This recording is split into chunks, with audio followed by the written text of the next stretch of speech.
So eventually, this guy that claimed that Pastor Paul Eneche is faking miracle has been exposed that he actually has some things that he has done in the past to frame people up just because things did not go well with him. Well, so welcome guys to all those that have subscribed to our channels and those that are yet to subscribe. Please, if you're watching this video, I would like you to watch this video and pay close attention to everything that this guy will be saying. I believe you know him, VDM. He brought out some valid points and evidence that actually indicate that this is not the first time that this man is doing something like this to people. In fact, if you watch this video, you'll be convinced that what he actually said about Pastor Paul Eneche, it's a lie. So if you're watching on the YouTube short, please just click on the link below to watch the full video while you make your comment. So let's get down to the real business. But before you listen to the evidence that was provided, let me take you back to the video of the man that says Pastor Paul Eneche was faking miracle. Listen to what he said, after which you will now listen to the evidence that was brought out. Listen. Can you confidently, categorically state with every single iota of conviction in you that some of these miracles or all of them are real? It's a very strong question, but I'll answer you. I will tell you, Captain, no. And it's with due respect to him and to Dunamis Church. I have nothing to lose or gain. You're saying no, that the miracles are not real? Are not real. They don't happen. Let me tell you, give you an instance.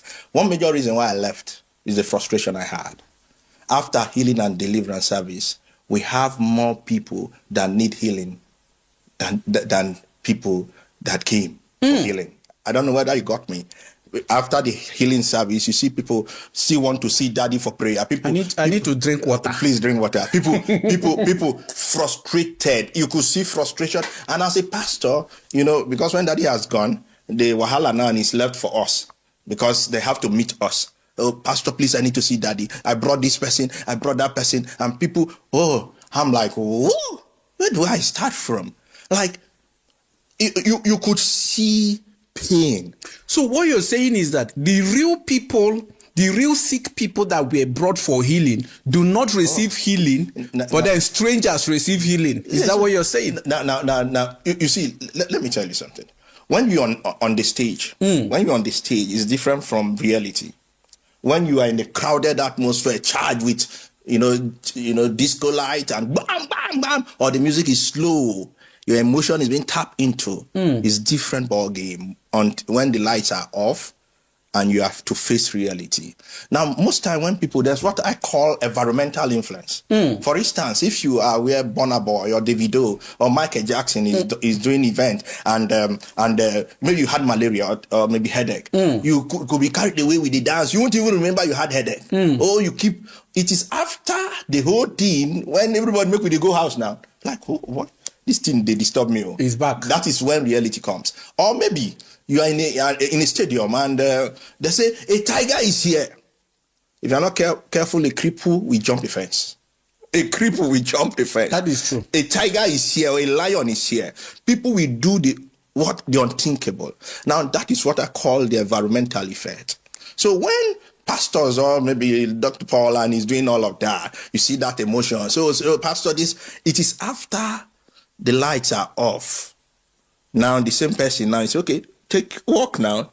Say, you know, that my stick I brought. Can I have it back? Right. I have seen now as a pastor, and with due respect to him, because I don't know. There's a case I have. I don't know whether it's even him that is suing me. So, but I will say it. Maybe by Tuesday, maybe you guys will not see me again. But no problem. Let me. No. We'll be here to speak for you. So what am I trying to say? So when you see stuff like that, at the end of the service, I remember one particular one, he or she came with an inhaler.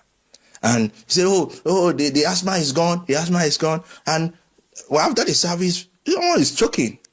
And and if you watch sometimes, it's okay, take it as your souvenir. Or take it so that you show people, because you know that this thing is not real. I remember my son. My son had, they claimed my son had a medical issue. And that's why the major victims are women. Major victims. Because women are emotional. Very emotional. And especially when you have this kind of woman that is very clean, things that I can talk. And the women, they love daddy kind of thing. Daddy, daddy, daddy. So sometimes also people want, the way they have placed daddy, people want daddy to pray for them. So they can claim what has not happened just because they think that if I claim it and daddy will say, bring it, give that person, I'll bring that testimony out. So they will think that daddy will use that opportunity to pray for them. Okay, so they have not received the testimony. They have not received the testimony. But they are trying to claim it by testifying. You got that gist. So someone can say, I came here.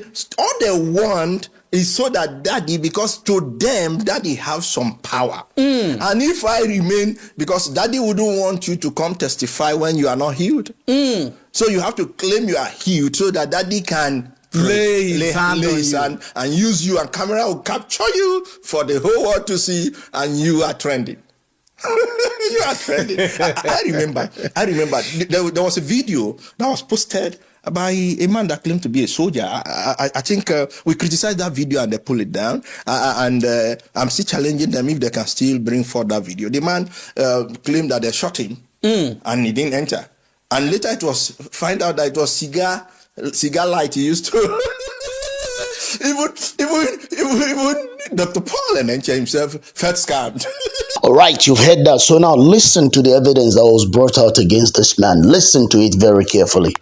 All right, so please pay attention to this, right? So the news says court remand Pastor Eneche's brothers and ex-Dunamis pastor in prison over alleged defamation. Now, if you remember, this guy by the right, he came out recently on a podcast to say that most of the miracle Pastor Eneche does, they are all RNG miracle. Now they don't arrest him. I see a lot of people, they comment, oh, why would they arrest him for defamation and all that? Wait, before you start to defend this guy, make I can't tell now my personal experience with this particular guy. But I know the kind of person this guy be. When I watch that podcast, there are no great talk, right? Now, make I give you a story. If you look at this picture, you will see me, and by my side is Barrister Adejoju and the guy's brother and the guy. Now, I saw a video of this guy online where he made the video saying that his 15-year-old daughter was taken advantage of by Reno Mokri's brother. If you remember, I even did the whole video and said, oh, Reno Mokri's brother and blah, blah, blah. You saw it. This was on my page, right? So from there, I told the guy that we should pursue the case. That was how we now went to Barrister Adejoju's office. And Barrister Adejoju decided to do the case pro bono because the guy said they don't get money. And we want justice for the guy, right? We now told them, bring the victim and let them come. He now said the victim is with his wife. That for the past how many years he has not seen his kids because him and his wife had a divorce, right? So the kids are with the woman, and the case is with the woman, and that's where the thing happened. That is because he's not around. That is how the whole thing happened, where the pastor did forceful entry on his daughter inside the church. I said, no wahala. Then we were able to speak to this thing. Then we were able to speak to the wife so that the wife would come. You know, we spoke to the wife, we told the wife, we convinced her that we are going to get justice for them. So the wife brought the kids and the guy came. When the guy came, it was a little bit off because they have not been together, right? So that was how the young girl narrated the story, how Reno Mokri's brother allegedly took advantage of her inside the church, you know? So we're about to do the case. The guy now said that he now convinced, he was now bashing the woman that the girls, the daughters to come and stay with him, something like that. So the girls now went to stay with him. So while we're doing the case, we now noticed that this guy took advantage of this thing and decided to keep the children and deprive them from seeing their mother, just the way the mother did to him. So it was difficult for us to work on the case because they were not all in uniform, right? So Barrister Deji went to court on multiple occasions with his lawyer on the case. But in our case, court matter they kept on adjourning and adjourning, right? We all did all our best, you understand? I think the case is still in court up to now. Now, something that happened. One day, the guy reached out to me because it was on Twitter that we met. The guy reached out to me saying that he had an accident with his car. All right. So when he told me, I told him that, oh, sorry about that, but don't worry, I can help you fix the car. Then he did his quotation. It was 900 and something thousand naira. Now, while we were talking, his wife now called. Yeah, spoke to the lawyer. Then they called me. Then the wife now said that, please, she wants to get her children back from the man. And the man is making it difficult. I said, how? What's going on? She now said the daughter called her to say the father beats them. Not just that. that the father beats them and they want to run, that please the mother should come and pick them, the man is maltreating them. I was like, wait a minute, I thought you were supposed to be the one to take care of these children better. So he just gave me a red flag, right? So I now texted the guy after the whole thing. I now texted him and I said, bro, my spirit doesn't want me to give you nothing, because it was not looking as if the guy was a two-faced person.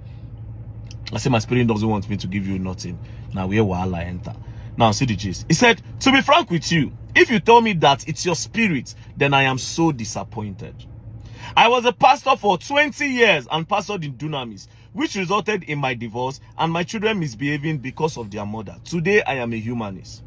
I am no longer a Christian or believe in God or Jesus Christ.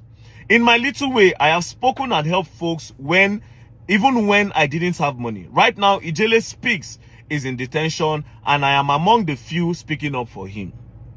In all my posts, especially on Facebook, for almost 5 months, I use this hashtag.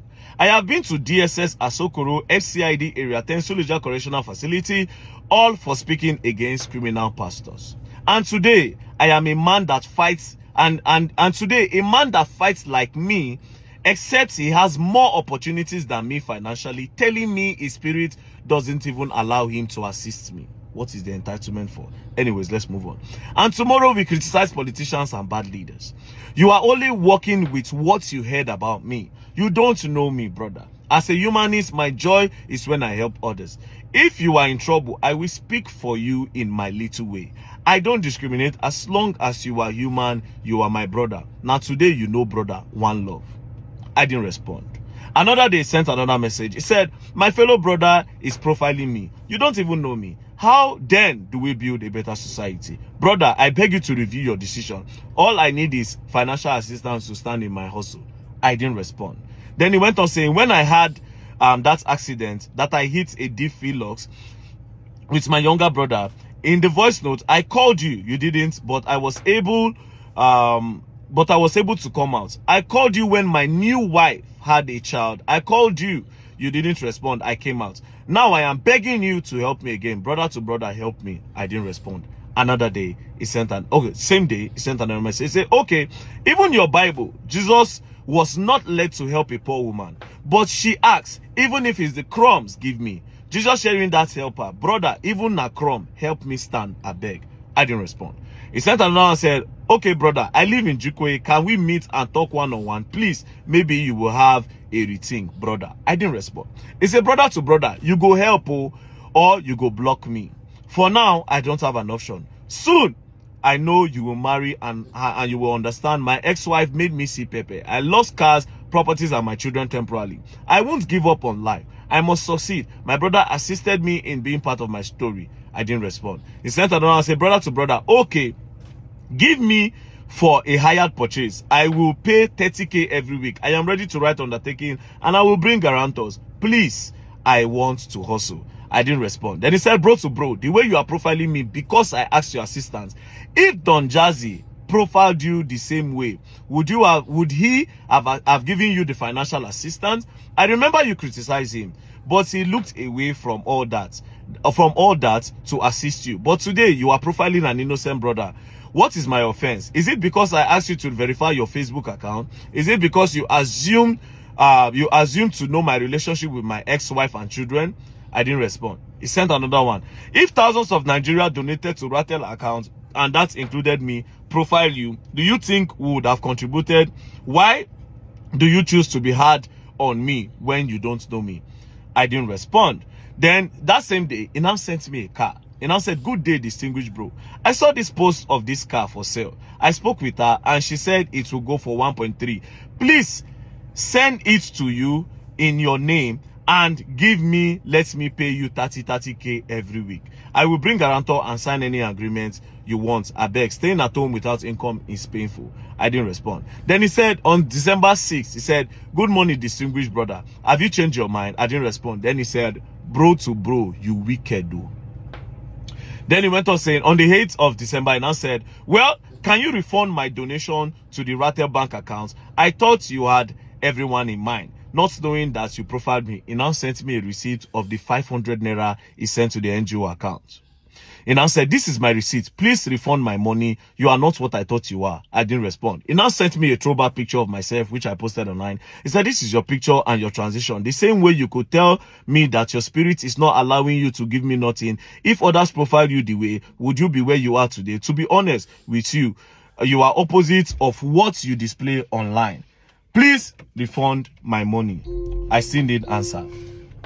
He said, "Please refund my money." I still didn't answer. Now, brothers and sisters, guess what this guy did?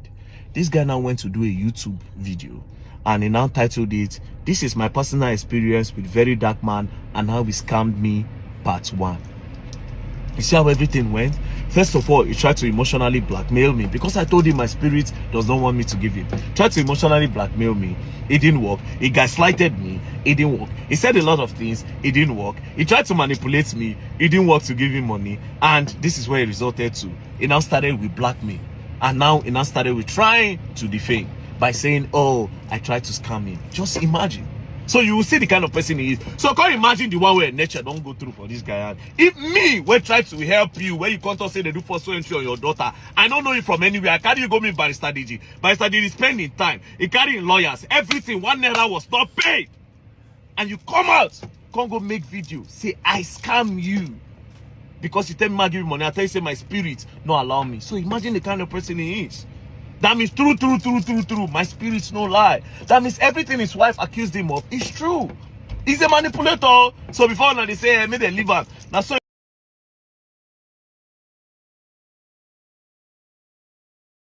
Okay, so you've heard the both sides, you heard the man's argument, and you listened to the evidence that was brought out against him. Now, to me, this is what I have to say as regarding to this matter. One, I feel that this man that actually came out that the Pastor Paul Eneche is faking miracle is only chasing clout. Two, I feel that probably in one way or the other, relating it to what he did to VDM, you will discover that probably maybe he kind of leaked some sort of attention that was not being given to him. So he just choose to now say, "Okay, let me just break the basket. If nothing is coming out, let me just spoil the calabash." So he decided to go on that way because he didn't actually go its own way. And number three is that if you listen to what is said as regarding to people coming to meet Pastor Paul Eneche, that we want miracle, we need this, we want that, you will discover that he was saying in his statement that some people actually got miracle actually, but you now discover that after the whole service, a lot of people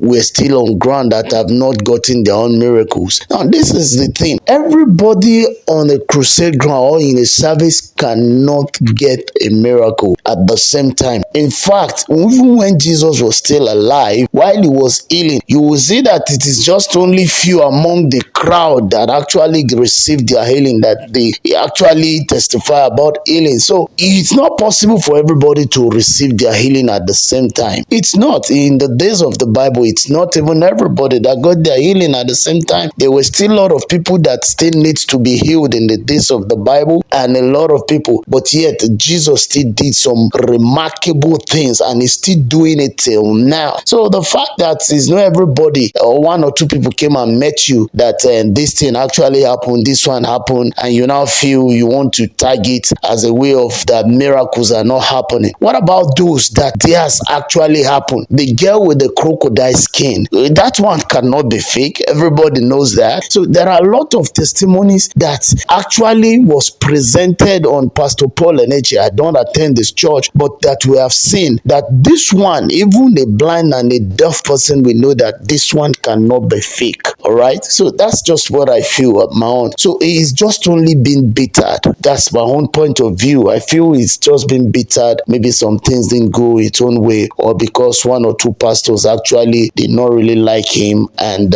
Pastor Paul Eneche believed them, or something like that. But whichever way, you have heard, and with this evidence, it is clear that this man can actually do anything just to pull anybody down. Thank you guys for watching this video. Please don't forget to subscribe to our channel. God bless you.